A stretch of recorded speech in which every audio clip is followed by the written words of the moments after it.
Nous faisons le constat, une fois de plus aujourd'hui, qu'en dehors de tout intérêt de logique d'intérêt général, les décisions politiques sont uniquement guidées par des objectifs financiers et la concurrence, nous le répétons depuis des années, la concurrence est une catastrophe.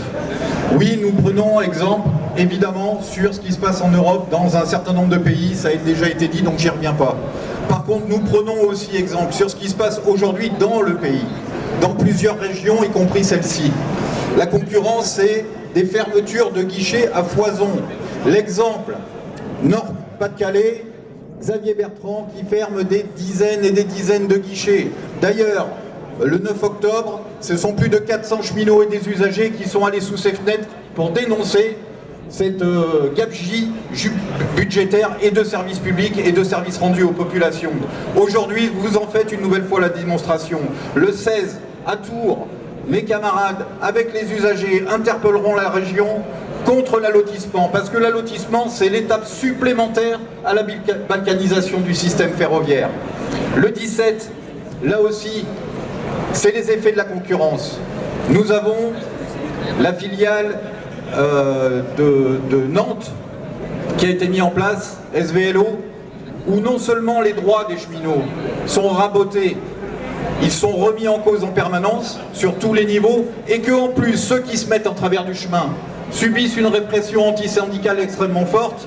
Et le 17, nous irons soutenir notre camarade Martin, délégué syndical CGT de la filiale SVLO, qui, parce qu'il s'est mis en travers du chemin, parce qu'il a dénoncé les méfaits de la concurrence au plus près dans le quotidien des cheminots, la direction aujourd'hui veut le licencier et nous lui apportons ici évidemment notre entier soutien.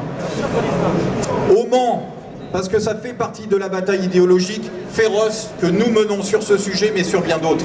Au Mans, en janvier, là aussi, un débat public organisé par les cheminots en lien avec les associations d'usagers. C'est ça qu'il faut continuer de pousser et de poursuivre. Et puis, nos camarades de Saint-Lazare, qui sont confrontés à la privatisation de la ligne L, qui vont envahir le CSE cette semaine pour dénoncer une nouvelle fois les conditions sociales qui sont données d'un revers de main quand ils ont les informations aux cheminots qui seraient susceptibles d'être transférés. Donc il faut que l'on continue évidemment ce combat. La concurrence, nous le disons, c'est un des aspects de l'austérité pour lesquels nous nous sommes mobilisés et nous allons continuer à nous mobiliser fortement dans les semaines et dans les mois à venir.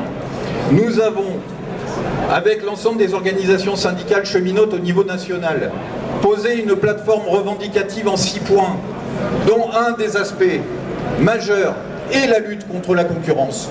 Nous avons besoin de cette unité-là sans effet de manche, parce que nous sommes confrontés, les cheminots sont confrontés en permanence aux méfaits de ce système-là. Ces 6 points-là reprennent la question salariale, reprennent la question des emplois pour bien faire du service public et bien faire son travail, reprennent la question du fret SNCF, la question du fret qui est centrale face aux enjeux environnementaux auxquels nous sommes confrontés et toute la population est confrontée.